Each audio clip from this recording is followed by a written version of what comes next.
But overall, this is can be a contentious topic, and that's not our goal at all. We don't want to debate with you guys. We don't want to you do debate with your friends. We don't want this to turn into an argument. This is, hey, how can we honor God with the things that we're doing in our sex lives while also honoring, serving, and loving our spouse?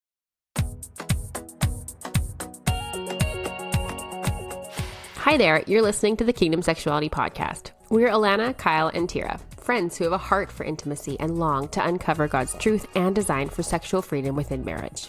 If you enjoy listening to our episodes or like our content over on Instagram, would you consider leaving a review or subscribing? It really helps. Welcome here. All right, we're back for another episode of the Kingdom Sexuality podcast. I am Kyle, joined by my co-hosts, Alana and Tira. Special welcome to all of our patrons who are listening. Thank you guys so much for your support. If you would like to also support the show, get free stuff, vote on episodes, and we have now moved Hump Day over to Patreon because Instagram doesn't like the sex stuff. You can do that over there. So head to patreon.com/Kingdom Sexuality. All right, today's verse. I felt this was very applicable. All things are lawful, but not all things are helpful. All things are lawful, but not all things build up. 1 Corinthians 10:23. I feel like that is just like the overarching verse of this topic. Episode done. Yeah, we could pretty much stop right there. But we're not going to. We'll give you guys another 25, 30 minutes of our beautiful voices. Our opinions and thoughts. All right, so we're talking about what's not allowed in the bedroom. We've never really done an episode on this exact topic. We did kind of, but we're going to address this head on because there are some very specific things that you guys have asked us to talk about that we will briefly touch on today and then probably do whole episodes on in the future. So we'll address your guys' questions at the end, so hang around and we'll get to all of them. Everyone who put something in, I put yours in the doc, so it won't be missed. Ooh. All right, so this obviously is a sensitive topic, and your answer and our answer and your friends' answers are probably going to be all different when it comes to this thing. I would say that there are some foundational truths that are across the board that we should all adhere to, but overall, this is can be a contentious topic, and that's not our goal at all. We don't want to debate with you guys. We don't want to do debate with your friends. We don't want this to turn into an argument. This is, hey, how can we honor God with the things that we're doing in our sex lives while also honoring, serving, and loving our spouse? Well said. Yeah. The goal is not shame. The goal is to be guided well. So,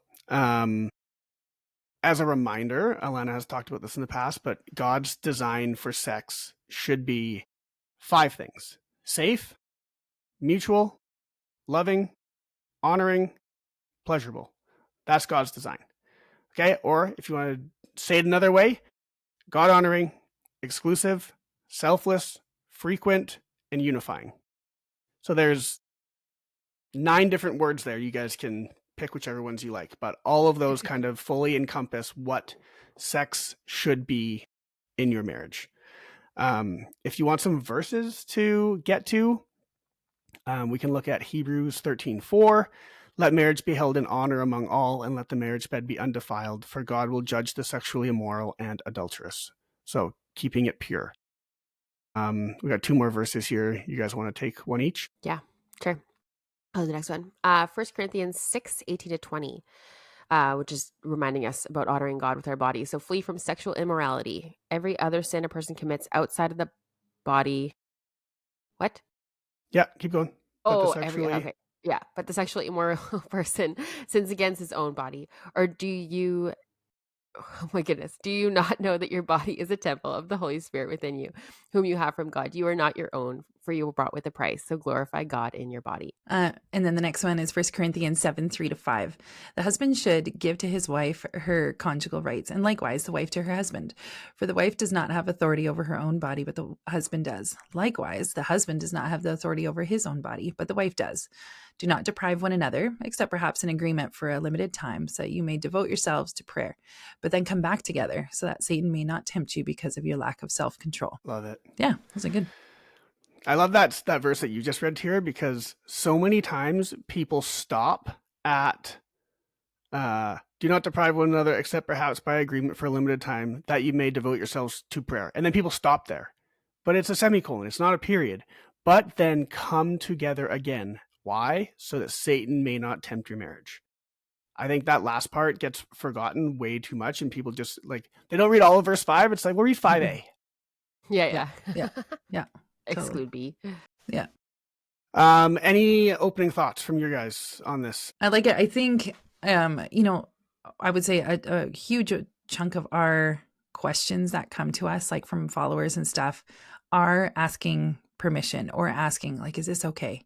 And I think these verses are great, but because it's not, God didn't lay out every single item that was okay or wasn't okay. And so I think it is beautiful that we can go through these verses and have each marriage have something different that makes it honoring in one marriage, but maybe I don't know what the word is for it's not honoring, but you may have reasons why it's not good in your marriage and it's not going to be an honoring thing. And so you can use this verse for different marriages and different things. God set us all up differently in our so I like how there's freedom in that with these verses too. Yeah, and I think, like, totally like you said, how this is often what we get questions about. And I think specifically to Christians, we see the world and what the world says is okay, and we're like, is that okay? Mm-hmm. Can we do that too? Like, but then they don't know where to go, and they don't know actually how to address it. And so either they do it and they feel guilty and shame about it, or they are just left wondering and they don't explore new things. And so I think this will be helpful to guide, and not that we're like, what we say is Bible and true. Like if it's true for us, it might not be true for you. Like you just said, Tira. It's not a one size fits all, like, puzzle piece. Some things maybe. And so then we can kind of dive into those things and be like, okay, well, this is what the Bible says about this. But if there's gray areas, because lots of this stuff isn't going to be laid out XYZ, don't do this because of this in the Bible, right? So I think using our own discernment as we go through this will be really great. Yeah, and we all have a different story, right? Like, someone might have had a really sexually traumatic past, and things that are okay for one, that person may be like, like, that brings up way too much stuff and I'm still working through that. Or, the person who's going through purity culture is like, what? You want me to put his genitals in my mouth? No, like, Mm-hmm. I'm like, maybe they're still working through that, right? Everyone has a different story and everyone is at a different place. So that's why this isn't a one size fits all, just like we've been saying. So I don't think we can say that enough, because everyone's story is so different. Yeah. Okay. So let's broadly go through what's not allowed. So first off, I think the big one is anything that is non-consensual, right? If you guys are both not in agreement, not both consenting to it enthusiastically, and again, I brought this up on a previous episode, enthusiastically to a degree, because right, if you're trying oral sex for the first time, you might be like, might not be enthusiastic about it. You might be scared. You might be nervous, but it's like, I am consenting to this. I do want to do this. I do want to try this, but the enthusiasm might not be there. And so that's okay, right? I think just the full awareness of what you're consenting to. So this can be like there should be no emotional, physical, spiritual, no coercion, no like guilting into it, no there's another word I can't think of right now, but whatever that is. Manipulated. Yeah, manipulated. Thank you. Mm-hmm. Yeah, or like, you owe me this because I did this, or yes, exactly. So both parties should be in agreement and comfortable with whatever is about to happen. And then Tira, why don't you take the 3 Ps? Oh, yeah, the 3 Ps. Okay. See if I remember it. No extra people or pets or porn. Yeah. Okay. Nice. Nailed it. Like, wait, when is it? You passed the test. Yeah, who was it that told us those? I remember. It was in one of our interviews that we did. Yeah, Purpose Podcast. Yeah. Rachel and Zach Stevens. Yeah, and they had heard it from somebody else, right? Like from his grandpa or dad, I think. Yeah. So that's pretty good. Like, no more, no people, no pets, no porn. So 3 Ps. Yeah, those I think are pretty self-explanatory. I don't think we need to go Yeah. into those too much. If you want more on our views on pornography, we did a huge series on it recently. So we've got, I think, 8 episodes, 206 to 213. You guys can go listen to all of those. We brought on a ton of different experts from all different areas of the field. So go listen to that. It was an excellent series. Obviously, no other people. That's pretty self-explanatory. The Bible talks a lot about adultery. Mm-hmm. And that's digital people too, but that would go back to pornography. Yeah. And then no pets. That's also talked about in the Bible. So I don't think any of these first two, the 3 Ps or the consent, I don't think those are up for debate. So like we said, there's some foundational things that all Christians should adhere to. I think so far all of these would fall into that, as will these next 2 here, Alana. Yeah. So degrading or abusive acts, so like humiliation, pain-based fetishes. Again, unless this is something that's mutually and safely explored and both of you agree that, I mean, yeah, it's very much still use caution. But I don't even know if that, yeah, I guess, so this is just saying this is not allowed in general. It shouldn't, no one should feel, I guess, unwillingly humiliated or degraded by whatever's going on. Like, I don't think there should be any like domination from one side without the other side consenting to Right. that. So this is still more about consent still. Right. Yeah, I would say so. Right. We don't want to degrade the spouse. The point is not degradation. The point is still love and service and selflessness. So if something is happening where like humiliation is the goal, I would say that's offside. Yeah. Yeah. And if it has been something that you're wanting to do, there's probably some deeper work that should probably be explored with a professional. Yeah, well said. Not saying that you're, a terrible person and you're all messed up. Not at all. Just there are things that come from our past and our childhood that lead to sexual habits or inclinations that you may not even know why you feel that way. And I want to say you're not weird or broken. You just might have some pathways that that would probably be helpful for you to be curious and find out why you're feeling those feelings. And that's why I say probably do it with a professional who deals with more sex oriented things. We have a great partner down. It's what do they call it? My Christian My counselor online. My counselor online. They are great. They all have extra. They're Christian counselors, and they all have extra training in sex therapy and all of that. So I'd highly recommend going there. It's all online, so you it's just a video call. You don't have to go anywhere, so it's accessible anywhere, any country. So yeah, just putting that out there that if some of this is something that you are wanting, and just be curious about it and talk to somebody professionally about it to see what's gone on in your past. Yeah. So just to be clear on this one, if anything you're doing makes one partner feel unsafe or used or less than or degraded, we would put that into the offside category. All right. And lastly, if there is any addiction or unhealthy dependency on sex, if it's being used to validate yourself or have control or power over your spouse, you guys should probably take a pause and, like Tira said, go seek some professional help, because that's not the God-honoring sex that we want you guys to be having in your marriage. It should unite, not dominate. I think that's pretty... Yeah. I want to say self-explanatory, but it's not, because I think the person who is relying on sex for validation, power, or control probably doesn't have the self-awareness in the moment to realize that that's them. So this is probably where a spouse gently has to go and say, hey, I think that you might need to get some help for this because I'm seeing A, B, C, D. And that's going to be a really hard conversation. I don't want to make any light of that. That's not going to be easy. That's not going to be easy for the person to hear, because maybe they have like an attitude or a tendency or some narcissistic traits that says like, hey, this is no, this is not me. Yeah. Um, And it might be valuable to say it from your point of view of like, I'm feeling a bit used.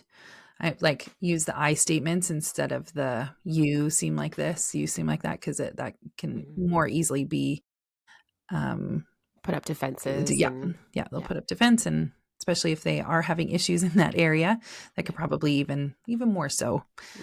So definitely share how you're feeling about it first and how it's making you feel, so that they can have empathy towards what their actions are causing. Yeah, that's good. Well said. Okay. Remember to have grace, right? In all areas of marriage, we want to have grace for our spouse. Our spouse is not perfect. Our spouse cannot read our mind. We've talked about this many times before, but be gracious with one another, right? Christ has been so gracious with us, beyond gracious with us, and we are called to do our best to be Christ to one another, and that includes your spouse. So be grace. We can grow in our sex lives.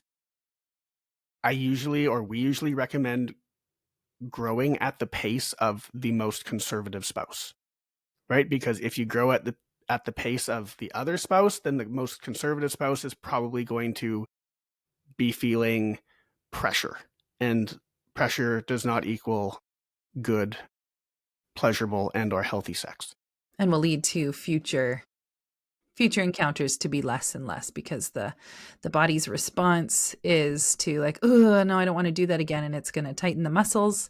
It's going to everything you're telling your body is that this act is not good, it's not serving me, and so we're going to try to stop that act from happening. And so eventually it'll get worse and worse. So definitely going with a conservative spouse really good point. is going to be Sorry, you were cutting out there, so it sounded like you were done, but you were still talking. No, that was pretty much it. Go ahead. Okay.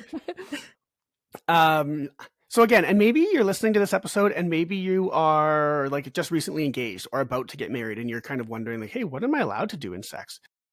If you haven't told your spouse yet, I would tell your spouse your sexual past if you have one, right? We all come from different pasts. So laying that out with one another is going to help set a healthy foundation for comfort and expectations. And I would probably encourage you to do it in the presence of whoever's doing your premarital counseling. And then you can also work through that with whoever's doing your premarital counseling. Because we all do have a past. All three of us have different pasts. All three of our spouses have different pasts. We've all had to work through different things in our sex lives. So just because you have a past, it doesn't mean you're broken. It doesn't mean you are unfixable or unredeemable. God is way bigger than anything that you've done or has been done to you. And like we've mentioned before, like just remembering that you're a team.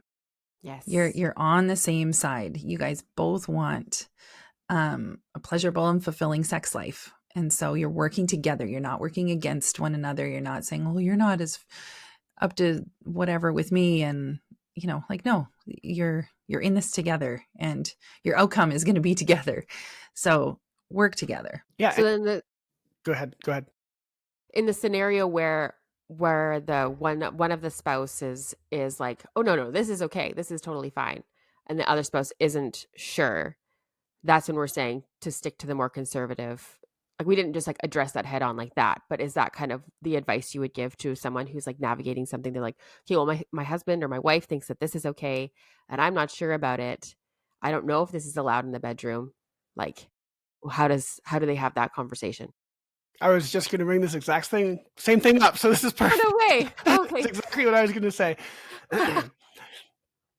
You guys can chime in here too, but I'll start. My advice would be, yes, defer to the more conservative spouse. But if the other spouse finds that you're staying there for a really long time, I think it's fair to bring it up and say, hey, we've talked about oral sex a year ago, and we haven't talked about it or done anything in that direction since. How are you feeling now?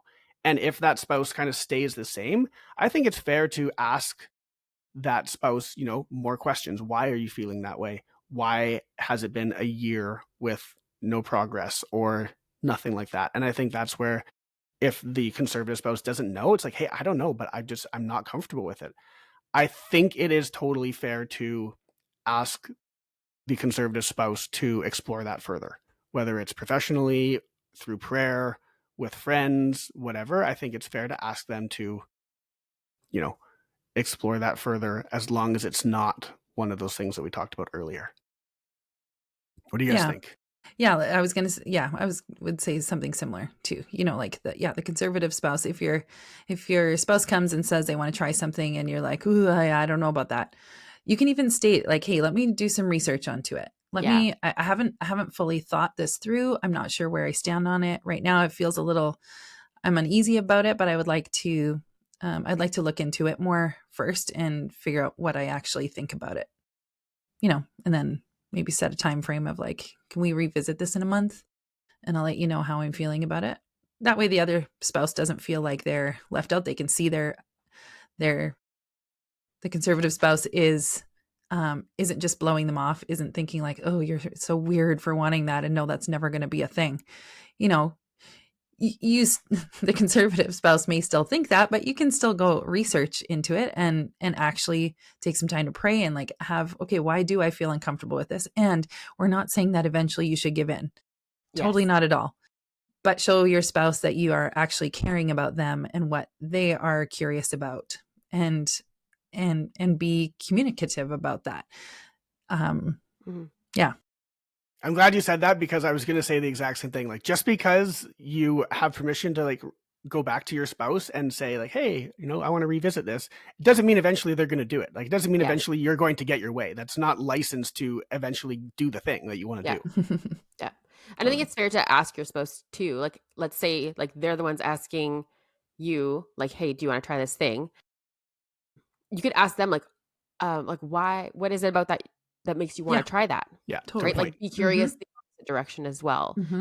Where is this stemming from? Where does this come from? Is this a sudden thought? Like, have you been thinking about this for a while? Like, to just kind of explore that as well, to better understand why it is that they're approaching it, or then you can understand their kind of point of view coming to it.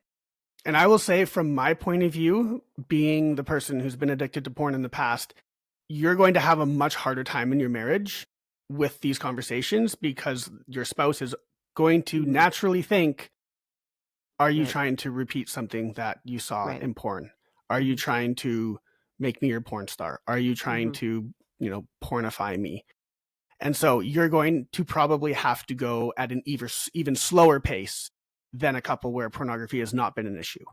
So just to set some realistic expectations, because my wife and I have been through this, and yes, we've made a ton of progress, but I've had to definitely manage and reset some of my expectations of where things are going to go and how quickly we're going to get there. Again, it comes down to communication, right? That's nothing new on this podcast. If you listen to any of our episodes before, this has come up at least once every episode. You guys need to be talking and praying into your sex life.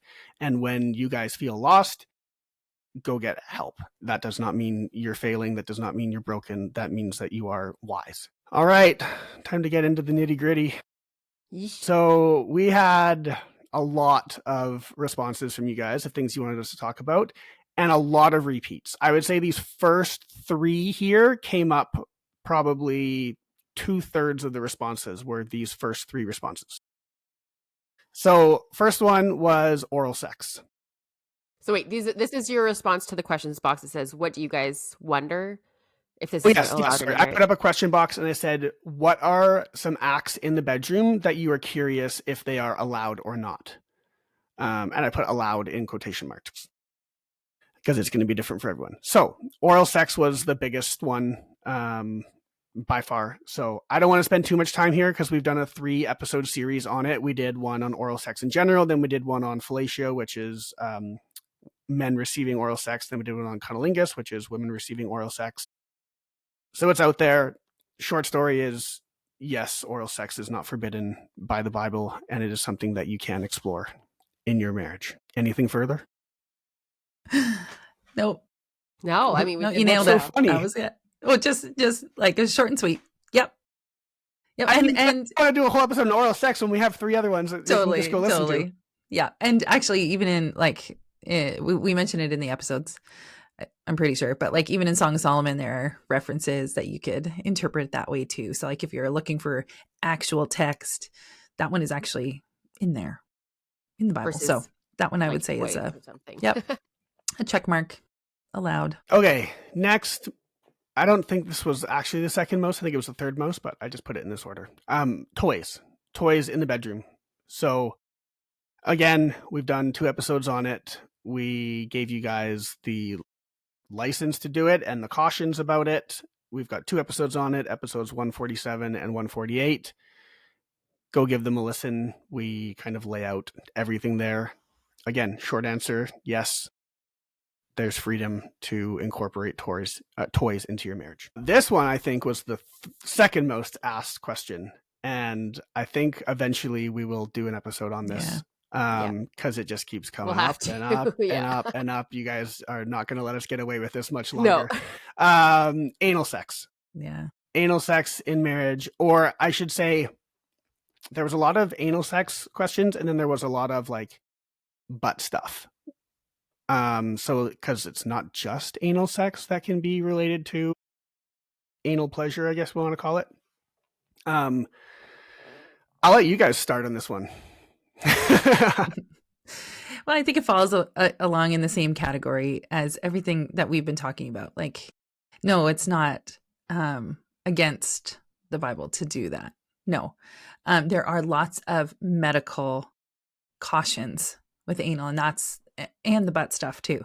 The tissue in that area is extremely delicate. And so just doing your full research beforehand and finding out how to do all the things in a proper way and with lubrication and all of that. But I mean, there is a bunch of things with prostate massage and prostate orgasms, and which have to be accessed through the anus. And so, yeah, there's, if you go to our Facebook group and see some of the chats about there, you'll find a whole bunch of more information, and lots of men enjoy that. And, then there's ties to homosexuality and practices there. And if you like anal, is that a part? Like, this is just like a huge, huge conversation, but to keep it short and sweet, I would, yeah, it's one thing you discuss in your marriage if that's something that you want to talk about, but it's not something that's forbidden in the Bible. Did I answer that all right, guys? I would say. Great. Anything to add? I'm going to add one thing. So my favorite website, gotquestions.org, has an article specifically on this. And so I'll read a quick paragraph from here, because some of you might be thinking Old Testament right now, and you might be thinking, well, isn't that sodomy? So here is a little snippet from the article, and we'll link the whole article in the show notes. In modern language, the term sodomy has acquired a broader definition than what is biblically warranted. Today, sodomy is often used to refer to any non-penile/vaginal sexual act, including anal and oral sex. If the biblical text is used as the basis for the definition, though, sodomy cannot include oral sex or technically even consensual anal sex. Again, I'll read one more, actually. The Bible clearly and explicitly condemns homosexuality as an immoral and unnatural sin, and it links some verses. The Bible strongly condemns rape, links a verse. The question is, does the Bible condemn all anal sex, even if it does not involve homosexuality or coercion? Outside of marriage, all forms of sex, including anal sex, are sinful and immoral. Is anal sex acceptable between a husband and his wife? The Bible nowhere gives a specific list of what is allowed or disallowed sexually between a husband and wife, and then it goes through some of the things we talked about earlier. But we'll link that whole article in the show notes. Their conclusion is basically, the Bible does not explicitly speak for or against anal sex within marriage. The medical community, however, warns of the significantly increased risk of tissue damage, bacterial infection, all the things Tyra just talked about. Perfect. All right. Pegging, you covered that, right? Pegging is when a male receives anal penetration or anal stimulation. And again, I think that would fall into the same category of not explicitly prohibited. And then we'll quickly, while we're on the butt stuff, we'll go down to talk about rimming. So for those of you who don't know what rimming is, that is oral stimulation of the anus. And again, I would say that falls into the same category. If that's your thing, both consenting, Have at her. Okay.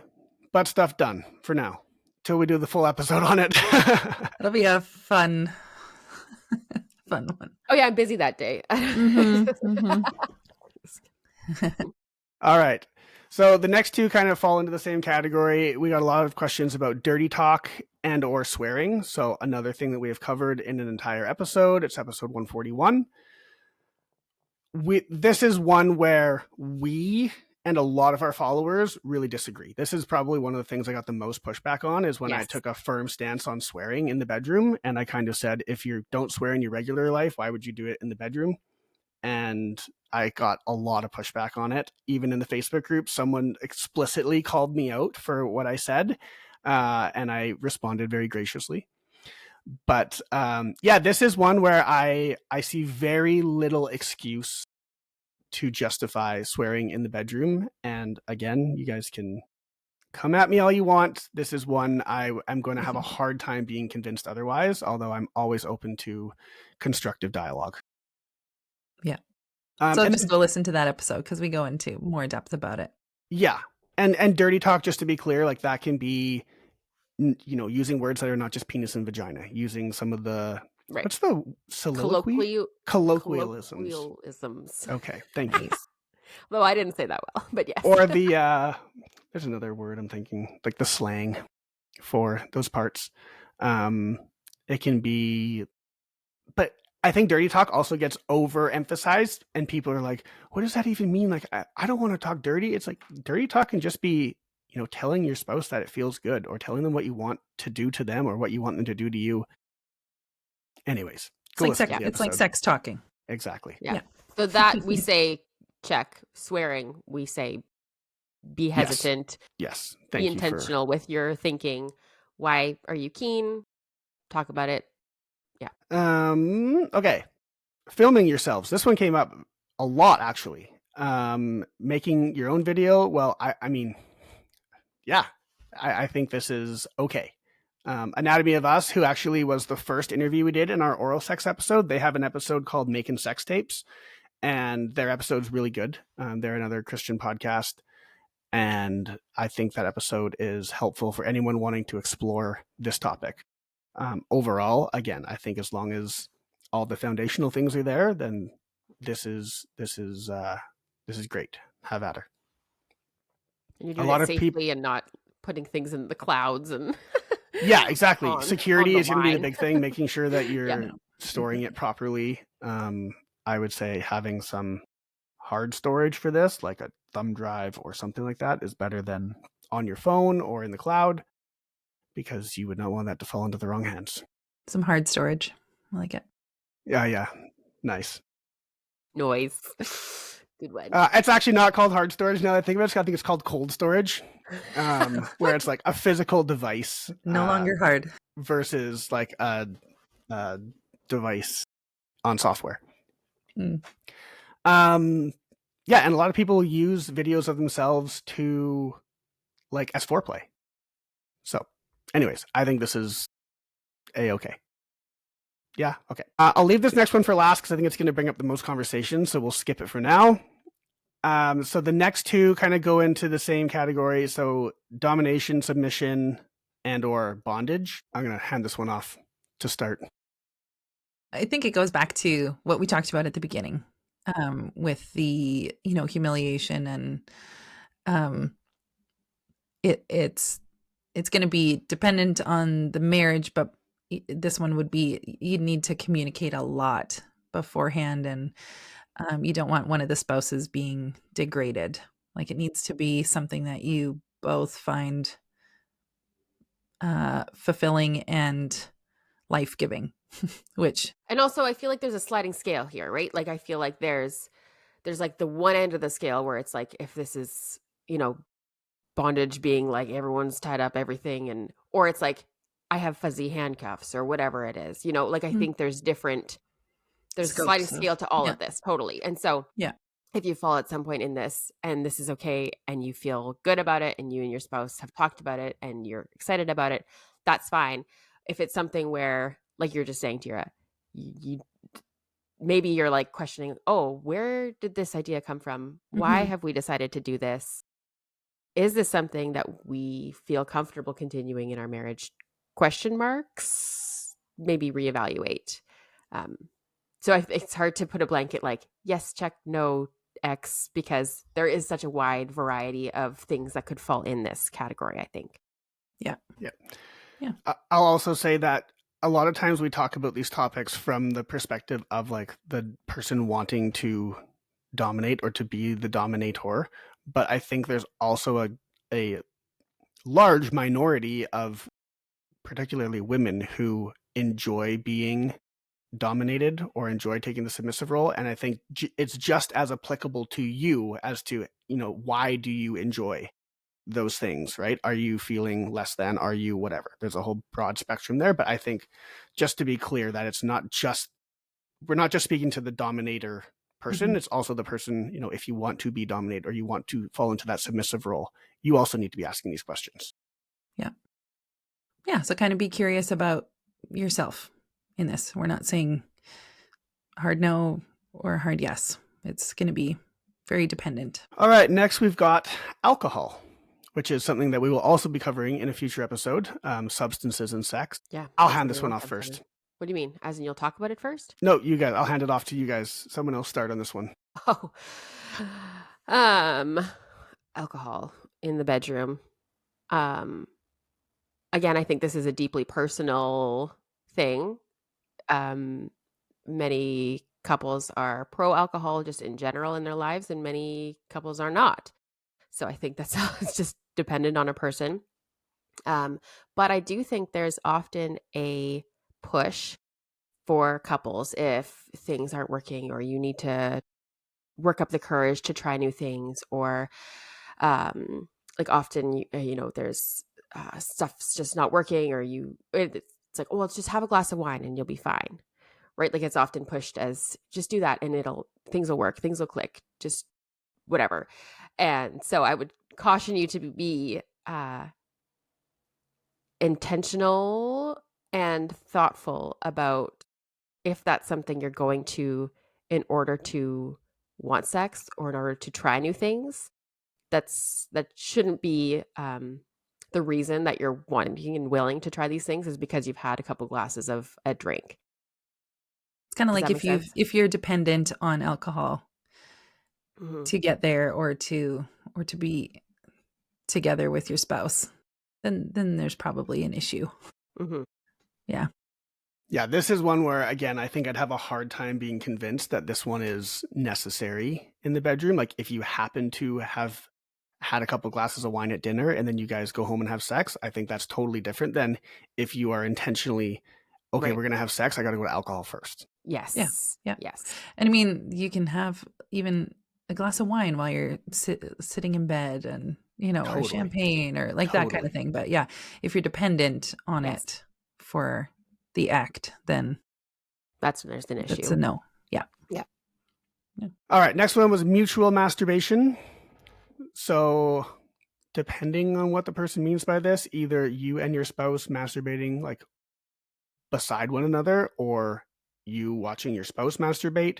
Either way, I don't think we have an issue with either of those. We talked about it in our masturbation episode 197, in a lot more depth there. But overall, I would say this one is in the check mark okay category. All right. Lastly, two people wanted to know about spanking. I think this would kind of go back to the dom sub bondage one a little bit. I think this is one of the more mild things that fall into that category. So if you want this to be part of your sex life and you're both cool with it, go for it. Yeah. Another one that didn't come up here but came up in the Facebook group was pulling hair.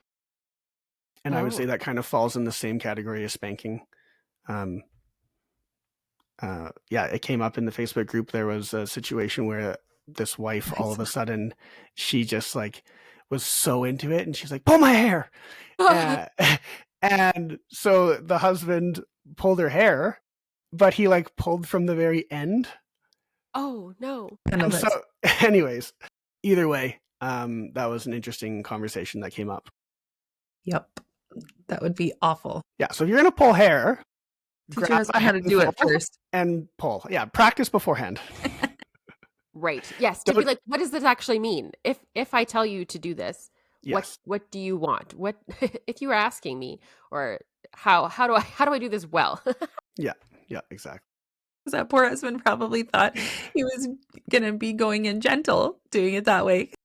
Yeah, ripping shreds out. Oh man, Pulling split ends off. Yep. Okay. To close, remember. Wait, this one. I did?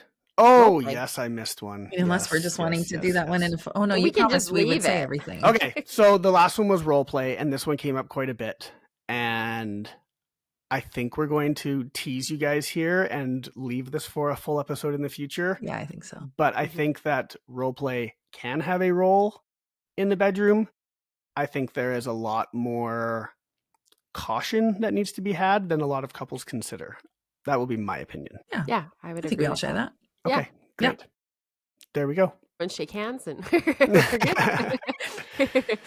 So what did we commit to? We committed to an episode on roleplay, anal, and substances BDSM. and sex. Oh yeah. Okay, that one. Oh geez, Louise. Okay. All right, so So later light stories, 2020 yeah. episode. Keep us accountable. All right, to close, remember, God cares about your sex life. He does. He made parts of your body, the clitoris specifically, for pleasure. He cares about your pleasure. He cares about your connection. And I've said this before, but I think he gave us sex as an ultimate pointer to him, because if we see an orgasm as the greatest pleasure we can experience on earth, it's not even going to minusculely compare to eternity with him. All right, I'll pray for us. God, thank you so much for this beautiful gift of sex. And I specifically pray for those who aren't able to see it as a beautiful gift right now. Would you intercede in their marriages, and would you bring hope and selflessness and repair to those areas? Would those people feel humbled enough and encouraged enough to reach out and get the help that they need? And as we all approach the bedroom with different stories, would we do sex in a way that is honoring to you, first of all, and our spouses, second of all? And would it be something that just brings glory to you each and every time that we experience this beautiful pleasure that you've given us the opportunity to experience? Amen. Amen. Hey friends, thank you so much for listening to today's episode. If you like our content, please like, review, and subscribe wherever you listen to your podcasts, and tell your friends too. Thanks so much for journeying with us today as we tackled the hard questions and dive deep into godly intimacy. Make sure you follow us on Instagram to see more of our content, and check the show notes for any links we might have mentioned in today's episode. We're so grateful to be on this journey with you, and we can't wait to see you in the next episode.